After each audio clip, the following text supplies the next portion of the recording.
Thanks for watching. Don't forget to like, comment, share and subscribe to Mufti Tariq Masood, famous scholar. محمد صلی اللہ علیہ وسلم پر وحی کا وہی طریقہ ہے جو ہمیشہ سے پیغمبروں پر رہا ہے، اور ان پیغمبروں کو تم بھی ایمان ان پیغمبروں پر رکھتے ہو۔ نوح علیہ السلام، یعقوب علیہ السلام، یوسف علیہ السلام اور ہارون اور سلیمان علیہ السلام، ان سب پر تو تمہارا بھی ایمان ہے۔ تو جیسے سب پر وحی آئی ہے تو ایسے ہی نبی پر وحی آ گئی۔ کسی پر بھی ایسا نہیں ہوا کہ آسمان سے پوری کتاب آئی ہو اور وہ براہ راست پکڑا دی گئی ہو۔ اس لیے اللہ نے فرمایا انا اوحینا الیک، اے نبی آپ غم نہ کریں ان کے اعتراض پر، پریشان نہ ہو، ہم نے آپ پر ویسے ہی وحی کی ہے، کما اوحینا الی نوح، جیسے ہم نوح پر وحی کرتے تھے اور نوح علیہ السلام کے بعد جو بہت سارے پیغمبر آئے ان پر کرتے تھے، اور ہم نے ایسے ہی آپ پر وحی کی جیسے ہم نے ابراہیم پر وحی کی، اسماعیل پر، اسحاق پر، یعقوب پر، اور آگے ان کی اولادوں میں جو بہت سارے پیغمبر پیدا ہوئے ہیں جن کو یہودی بھی مانتے ہیں، اور عیسیٰ علیہ السلام پر، اور ایوب اور یونس اور ہارون اور سلیمان علیہ السلام پر، اور داؤد علیہ السلام کو ہم نے زبور عطا فرمائی۔ لیکن وہ زبور بھی ایسے نہیں مل گئی ان کو، وہ بھی آسمان سے آیتوں کی شکل میں ایسے ہی نازل ہوئی ہے جیسے آپ پر قرآن نازل ہوا۔ وَرُسُلًا قَدْ قَصَصْنَاهُمْ عَلَيْكَ مِنْ قَبْلُ، اور بہت سے پیغمبر ہیں جن کا تذکرہ ہم کر چکے ہیں اس آیت کے علاوہ باقی قرآن میں، اور بہت سے تو ایسے ہیں جن کا ہم نے تذکرہ ہی نہیں کیا۔ لیکن یہ سارے پیغمبر ایسے ہیں جن پر کوئی آسمان سے ایسے کتاب نہیں آئی، بلکہ وہی طریقہ جبریل کے ذریعے آپ پر جیسے جبریل وحی لائے تو ایسے ہی ان پر بھی لائے۔ تو یہودی ان کو مانتے ہیں، ان کو کیوں نہیں مان رہے؟ وَكَلَّمَ اللَّهُ مُوسَىٰ تَكْلِيمًا، ہاں موسیٰ سے اللہ نے براہ راست کلام کیا، ان پر ایسے وحی نہیں آئی جیسے باقی پیغمبروں پر آئی ہے۔ تو ایک موسیٰ پر جو وحی آنے کا انداز تھا وہ آپ باقی پیغمبروں پر تو منطبق نہیں کرتے، تو محمد صلی اللہ علیہ وسلم پر وہ منطبق کیوں کر رہے ہو؟ یہ کیوں مطالبہ کر رہے ہو؟ یعنی لاکھوں پیغمبروں میں، ہزاروں میں ایک پر جو وحی آ رہی ہے جس انداز سے، تو اس کو آپ دیکھ رہے ہو اور باقیوں کو نہیں دیکھ رہے۔ تو یہ مطلب ہے وَكَلَّمَ اللَّهُ مُوسَىٰ تَكْلِيمًا، ہاں موسیٰ سے اللہ تعالیٰ نے براہ راست کلام کیا ہے۔ رُسُلًا مُبَشِّرِينَ وَمُنذِرِينَ، یہ پیغمبروں کا کام کیا تھا، ان کا کام لوگوں کو خوشخبری دینا کہ جو ان پر ایمان لائے گا، جو نیک عمل کرے گا ان کو خوشخبریاں سنانا، اور جو ایمان نہیں لائے گا منذرین، ان کو اللہ کے عذاب سے ڈرانا۔ یہ دو باتیں تمام پیغمبروں میں مشترک تھیں۔ تو محمد صلی اللہ علیہ وسلم بھی یہی کام کر رہے ہیں، اور اللہ نے اتنے سارے پیغمبروں کو بھیجا کیوں؟ اس کی وجہ آگے آیت میں اللہ بیان کر رہے ہیں، لِأَلَّا يَكُونَ لِلنَّاسِ عَلَى اللَّهِ حُجَّةٌ بَعْدَ الرُّسُلِ، تاکہ اللہ کے لیے اپنے بندوں، اللہ کے خلاف انسان حجت نہ قائم کر سکیں کل قیامت کے دن۔ ان پیغمبروں کے بعد اب حجت نہیں قائم ہو سکتی۔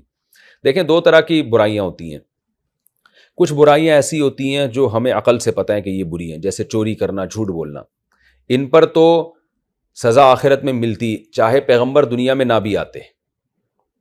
اللہ خود پوچھتا ہے کہ میں نے تمہیں اتنی عقل تو دی تھی نا کہ تم یہ کام نہ کرو۔ ایک آدمی کسی کو بے گناہ کو اٹھ کے قتل کر دیتا ہے، اس کا ضمیر ملامت کرتا ہے۔ تو کچھ چیزیں تو ایسی ہیں جن پر پیغمبروں کے آئے بغیر بھی حجت تمام ہو جاتی ہے۔ اسی وجہ سے علماء کہتے ہیں کہ اگر کسی کے پاس پیغمبر کی دعوت نہ پہنچی ہو اور اس نے شرک کیا اور مر گیا تو بھی آخرت میں سزا ملے گی، کیونکہ اللہ کہے گا کہ یہ تو عقل سے تھا کہ یہ تمہارا بنایا ہوا، تمہارے ہاتھوں کا، تم اس کو کیوں پوج رہے تھے بھائی، تم اس کو کیوں خدا سمجھ بیٹھے تھے۔ لیکن کچھ چیزیں ایسی ہوتی ہیں جو عقل سے سمجھ میں نہیں آتی، بلکہ اس میں ہم وحی کے محتاج ہیں۔ جب تک پیغمبر نہیں بتائیں گے ہماری سمجھ میں بات نہیں آئے گی، ہم نہیں فیصلہ کریں گے کہ یہ اچھی ہے یا بری۔ جیسے اللہ کی عبادت کرنی کیسے ہے، تو پیغمبر بتائیں گے بھئی اللہ اس طرح سے عبادت سے خوش ہوتا ہے کہ 5 ٹائم یوں وضو کرو، پھر یوں اللہ کے سامنے کھڑے ہو جاؤ، پھر فاتحہ پڑھو، پھر تلاوت کرو، سال میں زندگی میں ایک دفعہ اس طرح بیت اللہ کا حج کرو۔ یہ تب چیزیں وہ ہیں، نکاح ہے، طلاق کے حکام ہیں، وراثت کے حکام ہیں۔ اب بھائی کا دگنا حصہ ہے، بہن کا آدھا حصہ، اگر بہن بھائی سے دگنا مانگے گی تو یہ ظالم ہوگی، یہ عقل سے نہیں پتہ چلتا، یہ شریعت بتائے گی۔ اور بھائی اگر بہن کو آدھا بھی نہیں دے گا تو وہ ظالم ہوگا، یہ شریعت ہمیں بتائے گی۔ طلاق کے حکام ہو گئے، خلا کے حکام ہو گئے، میاں بیوی کے حقوق ہو گئے، ماں باپ کے حقوق ہو گئے، بہت ساری چیزیں ایسی ہیں جن میں ہمیں وحی کی رہنمائی کے بغیر ہماری عقل صحیح استعمال نہیں ہوتی۔ آپ دیکھ لینا کہ وحی کے گائیڈنس نہیں ہے تو اس کے نتیجے میں آپ دیکھیں دنیا میں کیا قانون بنے، ہومو سیکس کو انہوں نے جائز کر دیا، اور شاید آگے چل کے معاذ اللہ بولتے ہوئے بھی برا لگتا ہے کہ جو محرم رشتے ہیں ان سے نکاح بھی شاید الاؤ ہو جائے۔ تو اس لیے کہتے ہیں کہ وحی کی ہدایت کے بغیر عقل جو ہے نا یہ گمراہی ہے۔ تو بہت سی چیزوں میں عقل آپ کو صحیح گائیڈ نہیں کرتی، وہاں پیغمبروں کی ضرورت ہوتی ہے. تو ان احکام کے بارے میں اللہ فرماتے ہیں کہ اب تم پر حجت تمام ہو چکی ہے. تمہاری عقل اگرچہ صحیح فیصلہ نہیں کر سکتی تھی، لیکن جب اللہ کے نمائندے اور سفیر نے آ کے بتا دیا تو اب تو عقل کہے گی بھائی ہماری عقل غلط ہو سکتی ہے، اللہ غلط نہیں ہو سکتا. یہ مطلب ہے آیت کا. وَكَفَى بِاللَّهِ شَهِيدًا، اور ہاں وَكَانَ اللَّهُ عَزِيزًا حَكِيمًا، اور اللہ تعالیٰ زبردست غالب اور حکمت والا ہے. غالب کا مطلب جو چاہتا ہے کرتا ہے. تو اس نے اتنے سارے پیغمبروں کو بھیج کے حجت تمام کر دی، اور حکمت کہ ویسے بھی سزا دے سکتا تھا لیکن یہ اس کی حکمت کے خلاف ہے. پہلے بندوں پر حجت تمام ہو تاکہ جو سیدھے راستے پہ چلنا چاہیں وہ سیدھے پہ چلیں، جو غلط راستے پہ چلنا چاہیں وہ غلط پہ چلیں. تو یہ اللہ کی حکمت نے اس کا تقاضا کیا ہے.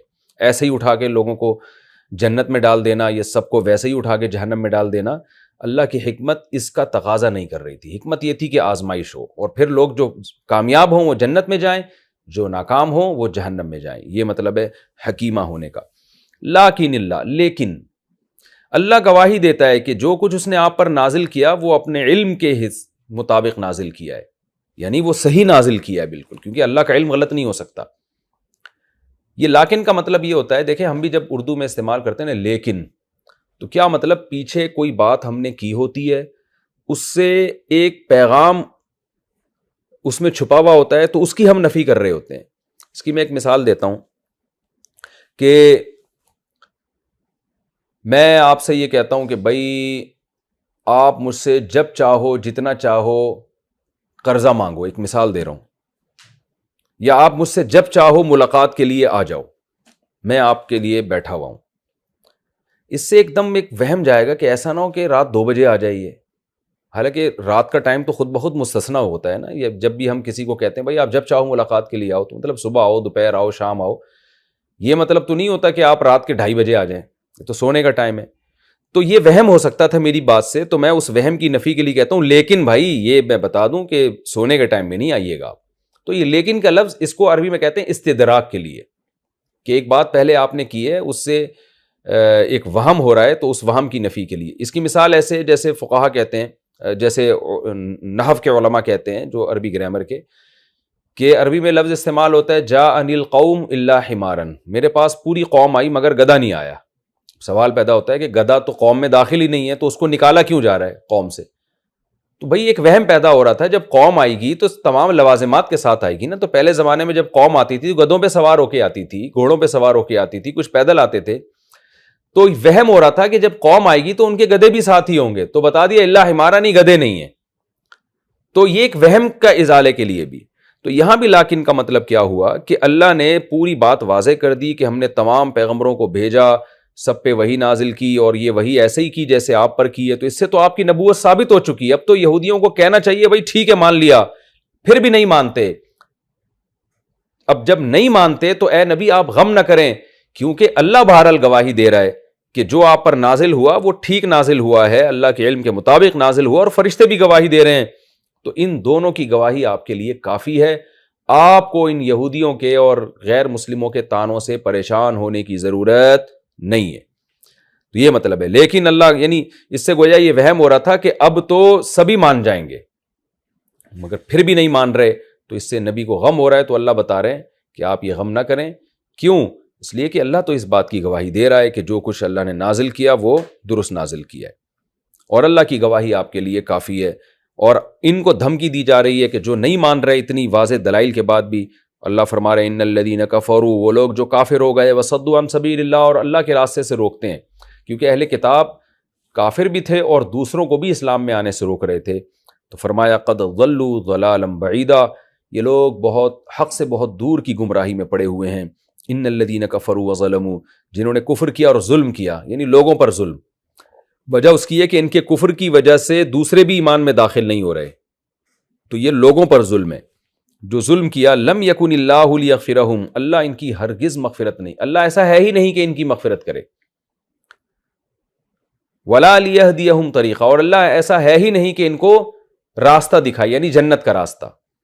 تو مراد اس سے وہ اہل کتاب ہیں جو توبہ کے بغیر مر جائیں، کیونکہ قرآن کی ایک آیت کی تفسیر دوسری آیت سے کی جائے گی. القرآن یفسر بعضہ بعضا، علماء کہتے ہیں قرآن میں ایک آیت دوسری کی تفسیر کر رہی ہوتی ہے. دوسری آیتوں سے پتہ چلتا ہے کہ کتنا ہی بڑا جرم ہو جائے توبہ سے معاف ہو جاتا ہے. تو اس سے مراد وہ لوگ ہیں کہ جو توبہ کیے بغیر مر جائیں، تو اللہ فرماتے ہیں اللہ ایسا ہے ہی نہیں کہ ان کی مغفرت کرے اور نہ ان کو راستہ دکھائے، ہاں ایک راستہ دکھائے گا، الا طریقہ جہنم، وہ جہنم کا راستہ ہے، خالدین فیہا ابدا، جس میں یہ ہمیشہ ہمیشہ رہیں گے۔ اشکال ہوتا ہے کہ اللہ یہ کیسے ممکن ہے کہ آگ میں ڈال دیا جائے اور کروڑوں اربوں سال آگ میں جلتے رہیں؟ یہ تو ایک عام آدمی کے لیے یہ کام تصور اس کا بہت مشکل ہے۔ تو اللہ فرماتے ہیں وَكَانَ ذَلِكَ عَلَى اللَّهِ يَسِيرًا، یہ کام اللہ پہ بہت آسان ہے، اللہ کو ان پہ ترس نہیں آئے گا، کیونکہ یہ جو جرم کر کے گئے ہیں اس جرم کی بیس پر یہ ہمیشہ جلتے رہیں گے، اور جب یہ کہیں گے کہ اللہ ہمیں اس جہنم کی آگ سے نکال تو اللہ کو ان پہ ترس نہیں آئے گا۔ قرآن میں سورہ مومنون میں ہے کہ اہل نار کہیں گے ربنا اخرجنا منہا، اے اللہ ایک دفعہ ہمیں نکال دے، لیکن اللہ کیا فرمائیں گے اخسؤوا فیہا، اسی میں رسوا ہو کے پڑے رہو، ولا تکلمون، مجھ سے کلام مت کرو، اس لیے کہ جب بھی میں تم پر رحمت کا ارادہ سوچتا ہوں تو تمہاری ماضی میں جو تم نے غلطیاں کی ہیں وہ غلطیاں کیا ہیں؟ سورہ دخان میں ہے ان الذین کفروا ینادون لمقت اللہ اکبر من مقتکم انفسکم اذ تدعون الی الایمان فتکفرون، حدیث میں آتا ہے کہ اہل جہنم جو ہے نا اپنے اوپر غصہ کریں گے اور اپنی انگلیاں نوچیں گے جہنم کی آگ میں کہ کاش ہم نے یہ کفر نہ کیا ہوتا، اور اپنے اوپر غصہ کریں گے کہ ہم نے کیا کیا ہے، کہ ہمیں کیوں عقل نہیں آ رہی تھی، کیوں ہم پیغمبروں کی دعوت کو سن نہیں رہے تھے، ہمارے پاس اس دعوت کو سننے کا وقت نہیں تھا۔ تو قرآن میں آتا ہے کہ اللہ ان سے کہیں گے کہ آج تمہیں اپنے اوپر جتنا غصہ آ رہا ہے نا، اس سے زیادہ غصہ ہمیں تم پر اس وقت آتا تھا اذ تدعون الی الایمان، جب تمہیں کہا جاتا تھا کہ اپنے رب پر ایمان لے کر آؤ، فتکفرون، اور تم انکار کرتے تھے، تم خدا کی نعمتوں میں ڈوبے ہوئے تھے، صبح شام ان نعمتوں کو استعمال کر رہے تھے لیکن خدا پر ایمان نہیں لاتے تھے، اس وقت ہمیں تم پر جو غصہ آتا تھا وہ آج تمہیں اپنے اوپر جتنا آ رہا ہے اس سے بھی زیادہ تھا، تو یہ اس کا انتقام ہے۔ یہ تو اللہ ہم سب کو اس آگ سے محفوظ رکھے۔ تو فرمایا اللہ پر یہ آسان ہے۔ انسان تو آج دیکھیں نا ملحد لوگ بیٹھ کے باتیں بناتے رہتے ہیں کہ او ہمیشہ ہمیشہ میں کیوں خدا ڈالے گا، خدا کو کیا پڑی اس کی؟ تو خدا بھائی جہاں اپنے بندوں سے محبت کرتا ہے وہیں خدا میں ایک صفت غضب بھی ہے انتقام کی، تو ہمیں اس کی کیفیت معلوم نہیں ہے، ہم خدا کی ذات کی باریکیوں میں نہیں جانا چاہتے، ہمیں اللہ نے اس سے منع کیا ہے، لیکن اتنی بات معلوم ہے کہ اللہ محبت بھی کرتا ہے اور اس محبت کے صلے میں انعامات بھی دیتا ہے، اور اللہ نافرمانی کے بدلے میں اپنے بندوں پہ غضب بھی کرتا ہے، اور اس کا غضب جہنم کی آگ ہے۔ اس لیے علماء کہتے ہیں جہنم جو ہے یہ اللہ کے غضب کا اظہار ہے کہ اللہ کا غضب کیسا تھا، اور جنت اللہ کی اپنے نیک بندوں سے محبت کا اظہار ہے۔ آپ جب محبت کا اظہار کرتے ہیں نا تو کسی کو بہت بڑا گفٹ دیتے ہیں تو پھر آپ کو اس کو یہ کہنے کی ضرورت نہیں ہوتی کہ مجھے آپ سے محبت ہے، اس گفٹ سے سمجھ جاتا ہے۔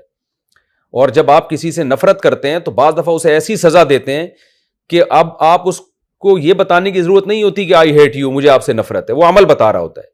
تو اللہ کا کتنا غضب تھا جہنم کی آگ بتائے گی، اور اللہ اپنے نیک بندوں سے کتنی محبت کرتا تھا یہ جنت کی نعمتیں بتائیں گی۔ اللہ ہم سب کو ایسے اعمال کی توفیق عطا فرمائے کہ جو ہمیں جنت کا مستحق بنا دیں، اور ایسی برائیوں سے بچنے کی توفیق عطا فرمائے کہ جن کی وجہ سے ہم اللہ کے غضب کے مستحق ٹھہریں۔